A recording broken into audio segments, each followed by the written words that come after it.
Okay, guys, we're gonna get started. So I don't keep you guys for too long. But this is a presentation about insulin and the high costs in the United States of insulin. So let's start by talking about what type 1 diabetes is. I love this visual. He's my favorite. He's my favorite dude.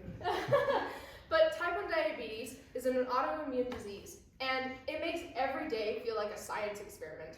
I have these lovely visuals that help us better understand what it is.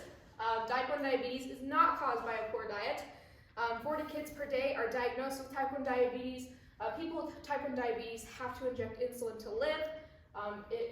There's no known way to prevent it. It's difficult to manage, and it's life-threatening, causes serious complications, and at this point in time, there is no cure.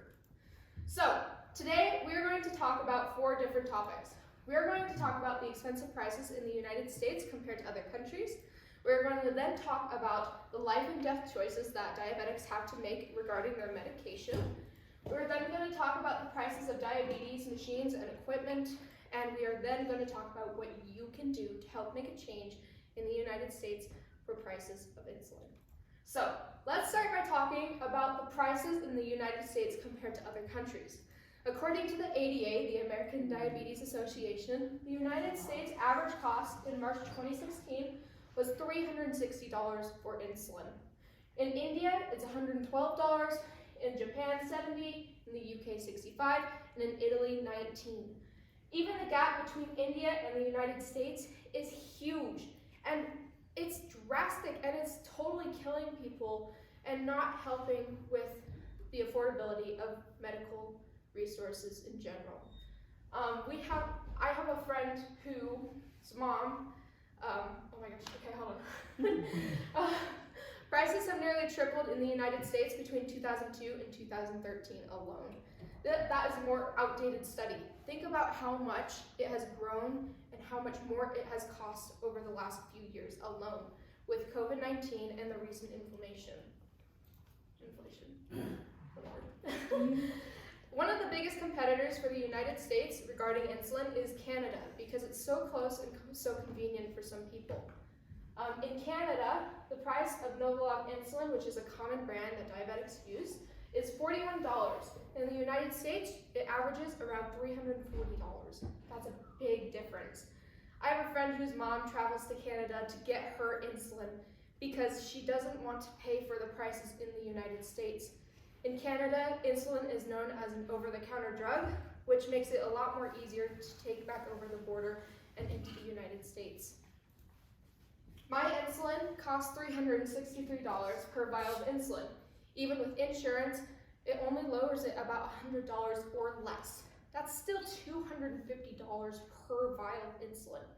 Diabetics go through 4 to 5 vials in a month, and we get a 6 to 9 month supply every time we go in to get more insulin.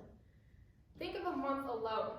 That's $1,200 of just insulin alone, not counting the different materials and equipment that we need to deliver that insulin.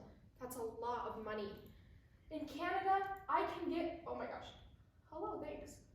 I can get the same brands of insulin for less than $50. That's a huge improvement. Even with the insurance, that's still 1/5 of the price. We need a change. So it's more affordable for the United States and for the many, many people who have type 1 diabetes.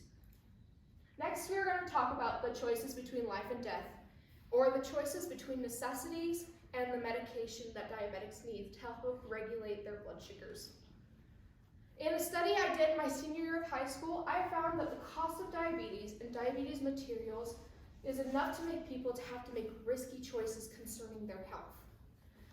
With additional factors and medical issues potentially rising because of diabetes, it can become even more difficult for people to care for and provide for themselves because of the high demand and pricing companies put on insulin and other diabetes-related materials. Furthermore, if someone else in your family gets diabetes as well, it could be another life or death choice that you have to make for the household. What are you going to do? You're going to ration the insulin supplies that you have available to you now?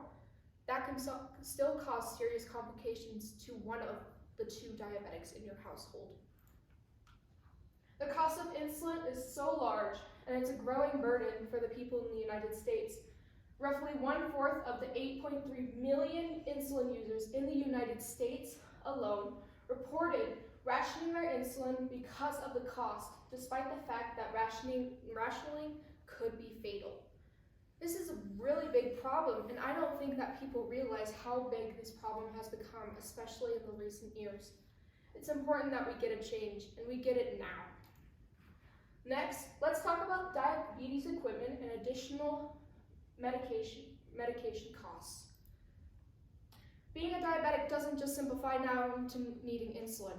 You also need the materials that will help deliver that insulin, whether it be syringes, it be a pump, or even stuff to help regulate or keep track of your blood sugars, being CGMs, sensors, and even visits to the doctor.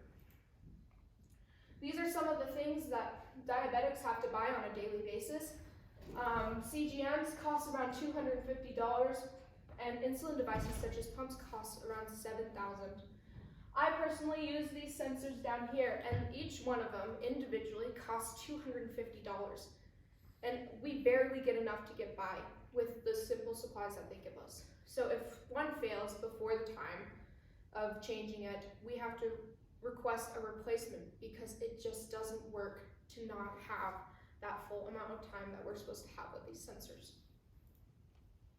I like to say that this is what living with diabetes is like, spending and throwing all of my money at the many different things we have to pay for, the insulin, the pump, the test strips, the lancets, the CGMs, the sensors, the doctor co-pays, but in reality, it looks more like this.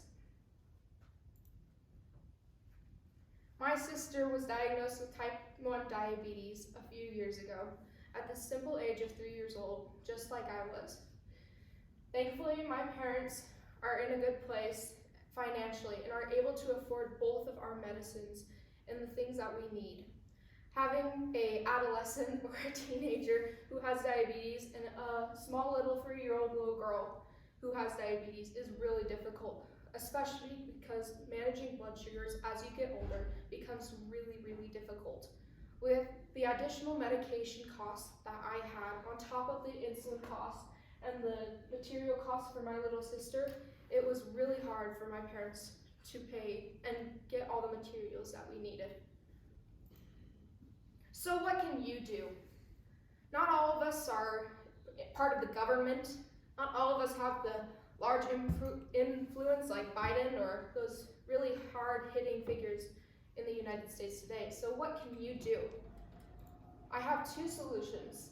1, send a message, send a letter, a note, send something to your government officials, whether it be the people who stand for the Senate of your state, and reach out to them, tell them, beg for them to make a change, to talk about a change. There's also a website put up by the American Diabetes Association that allows donations. They work to getting more affordable costs for insulin. We need a change, and we need it now more than ever. So I beg of you, and I plead with you that you really will take the time to look into these resources and to find a way to help the people around you. Anyone can get type 1 diabetes. Even though it's more common in just kids getting it, juvenile diabetes is no longer just juvenile. Everyone can get it. And one day, the next person who becomes a type 1 diabetic may be you. Let's make a change. Thank you.